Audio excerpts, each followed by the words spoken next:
اور کہیں پر کہتا ہے کہ یا ایھا الناس، اے انسان۔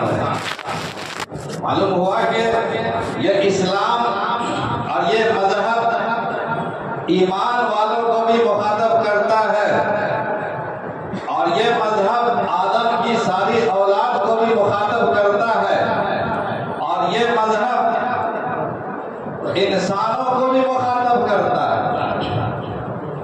یہ کہیں نہیں ملے گا آپ کو۔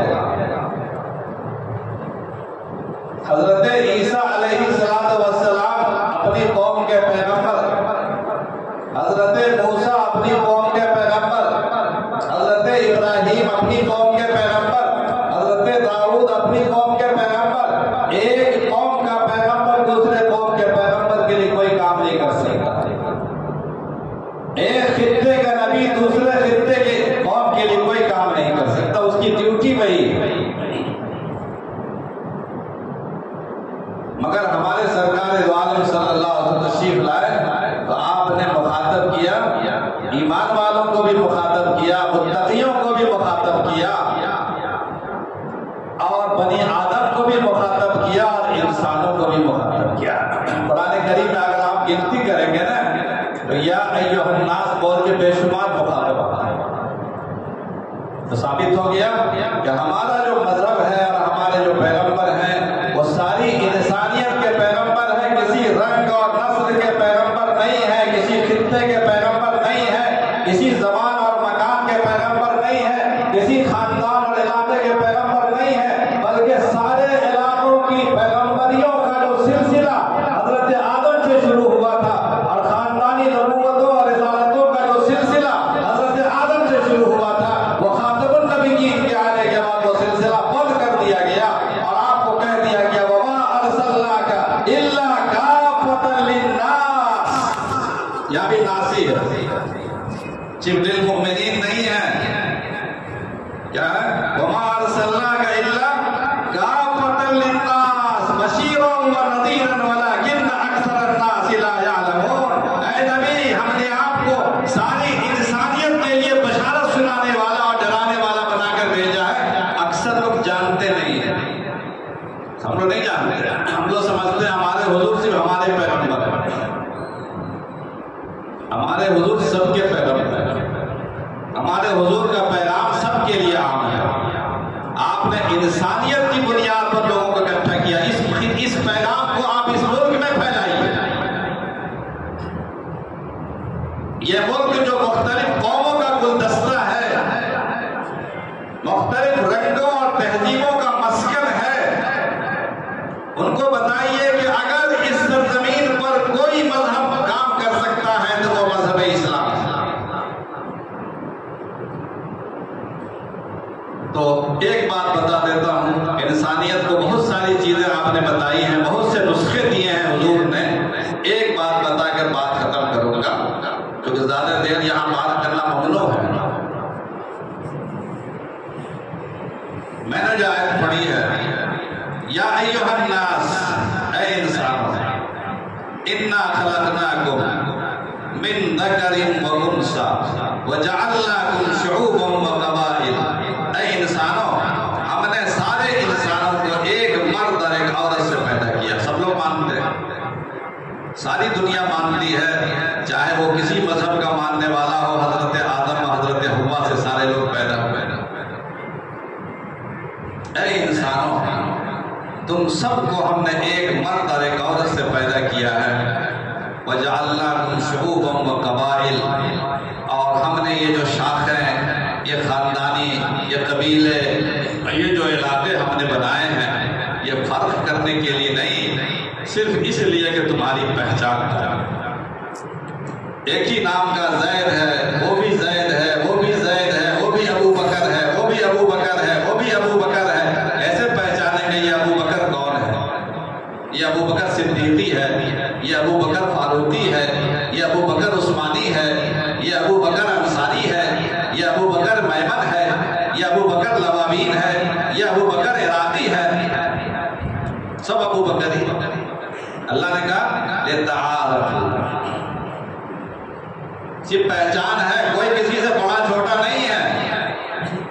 خاندانوں کی بنیاد پر کسی کو بڑائی نہیں ملے گی، عظمت نہیں ملے گی۔ لتعارفوا، عظمت ملے گی۔ ان اکرمکم عند اللہ اتقاکم، جو متقی ہوگا وہ عزت والا ہوگا، چاہے وہ کسی بھی خاندان کا ہو، چاہے کسی بھی رنگ و نسل کا ہو، چاہے وہ کسی بھی تہذیب و تمدن سے آیا ہو، کسی بھی خطے سے آیا ہو، اس کو عزت ملے گی۔ آپ اگر غور کیجئے گا، کسی یہودیوں کے یہاں جو مذہبی عہدے پر تقسیم ہوتے ہیں، یہودیوں کے یہاں، یہودیوں نے کبھی اپنے گرجا میں یا اپنے کلیسا میں یا اپنی عبادت خانے کا امیر غیر یہودی کو نہیں بنایا۔ عیسائیوں نے کبھی اپنے کلیسا کا پوپ غیر عیسائی کو نہیں بنایا۔ اسی طرح برادران وطن غیر مسلموں نے بھی اپنے یہاں جو مذہبی چیزیں ہیں، مندروں میں جو عہدے ہیں، وہ عہدے کبھی کسی یہودی کو نہیں مل سکتے ہیں، کسی مسلمان کو نہیں مل سکتے ہیں، چاہے جہاں سے کنورٹ کر کے چلا جائے، مرتد ہو کے چلا جائے، یہودی کنورٹ ہو کر چلا جائے، لیکن کبھی وہ عہدہ اس کو مل نہیں سکتا ہے۔ تو سمجھ میں بات آ گئی؟ لیکن مسلمان کا اسلام ایک ایسا مذہب ہے کہ یہاں جو آدمی آ جاتا ہے، کلمہ پڑھتا ہے، کلمہ لا الہ الا اللہ محمد رسول اللہ، اس کو وہی درجہ ملتا ہے جو ابو بکر صدیق کو ملا۔ وہ بھی بیٹھے ہیں اسی مجلس میں، بلال حبشی بھی بیٹھے ہیں، سہیل رومی بھی بیٹھے ہیں، اور وہ بھی بیٹھے ہیں، وہ بھی بیٹھے ہیں، حضرت سہیل بھی بیٹھے ہیں، حضرت مصعب بھی بیٹھے ہیں، سارے لوگ بیٹھے ہوئے ہیں۔ بلکہ پہلے جو اونچ نیچ کا ماحول عربوں میں بھی تھا اور ہندوستان میں آج بھی ہے۔ کچھ لوگ آئے تھے اللہ کے نبی صلی اللہ علیہ وسلم کے پاس، یہ جو ہم لوگ بڑے لوگ ہیں، ہم لوگ پیچھے بیٹھے ہیں، اور جو ہمارے غلام ہیں، نوکر چاکر ہیں، وہ ہماری صف میں بیٹھ جائیں، ہمارے پاس بیٹھیں یا آگے بیٹھیں، یہ ہمیں پسند نہیں ہے۔ اگر آپ ان لوگوں کو الگ کرتے ہیں اور ہمیں آگے بیٹھائیں، ہمیں امتیازی درجہ دیں، تو ہم آپ کا مذہب مان لیں گے۔ یہ اچھا موقع تھا، حضور صلی اللہ علیہ وسلم کا مذہب پھیل جاتا، سارے بڑے لوگ تیار تھے کہ ہم مسلمان ہو جائیں گے، مکہ کے سارے بڑے لوگ تیار تھے۔ یا اگر آپ ہمیں وہ درجہ دے دیں کہ یہ غلام اور نوکر میرے ساتھ نہ بیٹھے، غلام اور نوکر جو ہمارے یہاں نوکری کرتے ہیں، جو غلامی کرتے ہیں، جن کو ہم نے خرید کر لایا ہے، ان کو آپ ہماری صف میں بٹھاتے ہیں، یہ ہمیں گوارا نہیں ہے۔ اگر آپ یہ تفریق کر دیں کہ ان کی صف الگ ہو اور ہماری صف الگ ہو، ہم سب مسلمان ہو جائیں گے۔ حضور اکرم علیہ السلام نے فرمایا کہ یہ نہیں، ہم تو اسی کو ختم کرنے کے لیے آئے ہیں، ہم تو اسی کو ختم کرنے کے لیے آئے ہیں۔ چنانچہ اپنی پھوپھی زاد بہن، اپنی پھوپھی زاد بہن حضرت زینب بنت جہش کی شادی حضور صلی اللہ علیہ وسلم نے خود اپنی سرپرستی میں اس غلام سے کروائی، حضرت زید بن حارثہ رضی اللہ تعالیٰ عنہ، جن کو حضرت خدیجہ کے ماموزاد بھائی نے، حضرت حکیم بن حزام نے بازار اوقات سے خرید کر لایا تھا۔ عجیب زمانے میں شادی ہوئی، حضرت حکیم بن حزام صحابی رسول ہیں، وہ زندہ تھے، حضرت خدیجہ انتقال کر چکی تھی، لیکن حضرت حکیم بن حزام حضور صلی اللہ علیہ وسلم کے سالے ہوتے تھے، وہ زندہ تھے، جو خرید کر لانے والے تھے بازار اوقات سے زید بن حارثہ کو۔ اس زید بن حارثہ سے شادی ہوتی ہے اس خاتون کی جو خاندان نبوت کی فرق کوئی کر سکتا ہے؟ صاحب یہاں تو شیخ اپنے اس کو نہیں دیں گے، سید اپنی بیٹی اس کو نہیں دے گی، آپ اتنی تفریقات ہیں۔ حضور اکرم علیہ السلام نے اپنی پھوپھی زاد بہن خاندان کی آدمی ہوتی ہے، یہ شادی حضرت زید بن حارثہ غلام سے کروائی، اور حضرت زید غلام ہے۔ میں انسانیت کی بنیاد پر یہ بات کہہ کے ختم کروں گا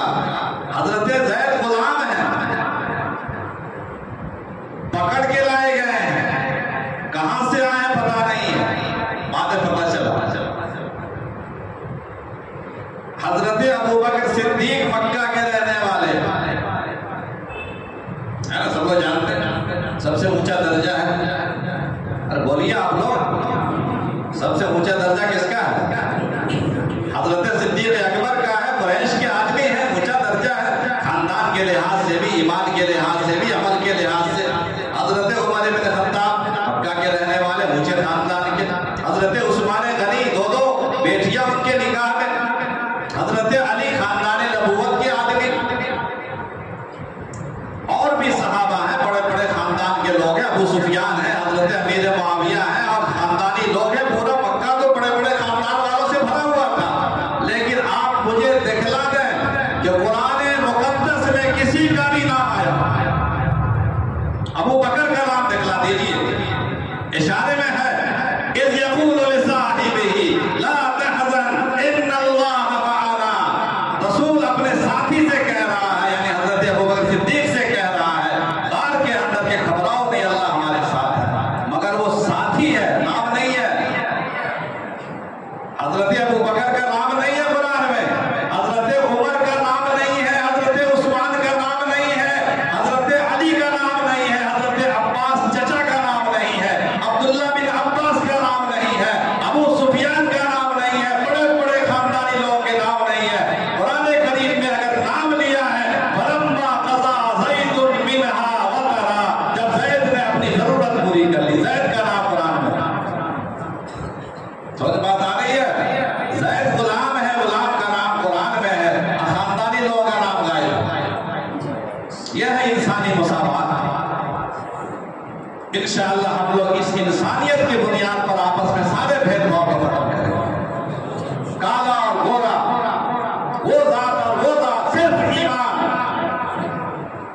سلمان فارسی صحابی رسول ہیں، ان کا سلسلہ نسب حضرت یوسف علیہ السلام سے ملتا ہے۔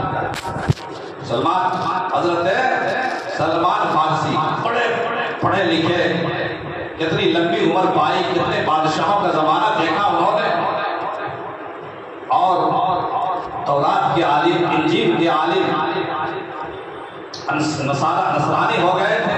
حضرت عیسیٰ علیہ السلام کا مذہب ہی چل رہا تھا اس زمانے میں، حضور تو تشریف لائے نہیں تھے۔ جب سلمان فارسی مسلمان ہو گئے اور انہوں نے پہچان لیا کہ یہی آخری آفتاب نبوت ہے، انہی کی تلاش ہے، تو جب ان سے پوچھا جاتا تھا کہ حضرت اپنا خاندان بتائیے، کیا خاندان ہے آپ کا، آپ اپنا شجر نسب بتائیے کہ ان کے باپ دادا کا نام بتائیے، تو کہتے تھے سلمان بن اسلام، بن اسلام، بن اسلام، میرا باپ بھی اسلام، میرا دادا بھی اسلام، میرا پردادا بھی اسلام، اسلام کے علاوہ ہمارا کوئی شجرہ نہیں ہے، کوئی خاندان نہیں ہے، صرف میں ہوں اور اسلام ہے، اس فنائیت کا نام اسلام ہے۔ مسلمان ہو اور اپنے خاندانی غرور بھی ہمارے پاس قائم ہو، مسلمان ہو اور ہمیں اپنے رنگ و نسل کا امتیاز بھی ہمارے اندر ہو، مسلمان ہو اور علاقائیت اصلیت بھی موجود ہو، مسلمان ہو اور ادھر ادھر کے تعصبات بھی موجود ہو، وہ مسلمان ہو نہیں سکتا۔ لا فضل للعربی علی العربی، لا فضل للعربی علی العجمی، ولا للعجمی علی العربی، ولا لابیض علی الاسود، ولا لاسود علی الاحمر الا بالتقوی، او کما قال علیہ الصلوۃ والسلام، کسی کالے کو گورے پر، گورے کو کالے پر، عربی کو عجمی پر، عجمی کو عربی پر فضیلت حاصل نہیں ہے، صرف تقوی کی بنیاد۔ اللہ تعالیٰ دل کو دیکھتے ہیں، منہ کان کو نہیں دیکھتے۔ ان اللہ لا ينظر الى صورکم واموالکم بل ينظر الى قلوبکم واعمالکم، اللہ تمہاری صورتوں کو نہیں دیکھتا، تمہارے دولتوں کو نہیں دیکھتا، اللہ تمہارے دل کی کیفیتوں کو دیکھتا ہے، تمہارے عمل کو دیکھتا ہے۔ حضرت بلال حبشی کالے کلوٹے کیوں نہ ہو، لیکن حضور نے معراج میں سنا تھا، جب جنت کی سیر فرما رہے تھے تو لگتا تھا کہ بلال حبشی کے قدموں کی آہٹ آگے آگے سنائی دے رہی ہے۔ انہوں نے خود فرمایا۔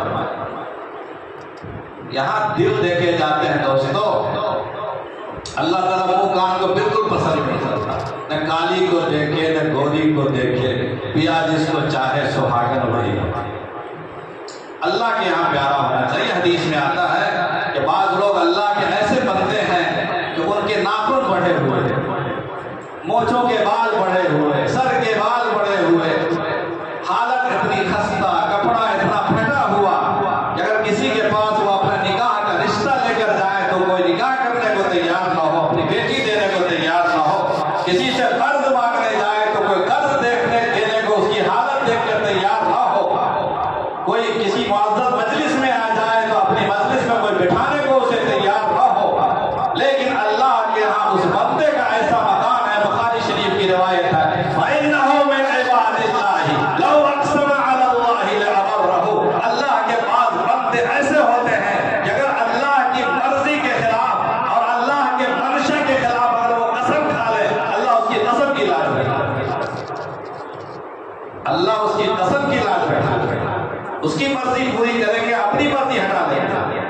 بظاہر وہ کام خراب ہے، اب درجہ اتنا اونچا ہے، دل کی کیفیت ہے۔ آج مسلمان سیرت کے جلسے کر کر کے، پروگرام کر کر کے صرف سنی مسلمان ہو گیا، دل سے مسلمان ہونے کی ضرورت ہے۔ دل و نگاہ، خرد نے کہہ بھی دیا لا الہ تو کیا حاصل، دل و نگاہ مسلمان نہیں تو کچھ بھی نہیں۔ نقش ہے سب ناتمام خونے جگر کے بغیر، نقش ہے سب ناتمام خونے جگر کے بغیر، نغمہ ہے سودائے خام خونے جگر کے بغیر۔ اللہ تعالیٰ ہمیں کہنے سے زیادہ اور سننے سے زیادہ عمل کی توفیق نصیب فرمائے۔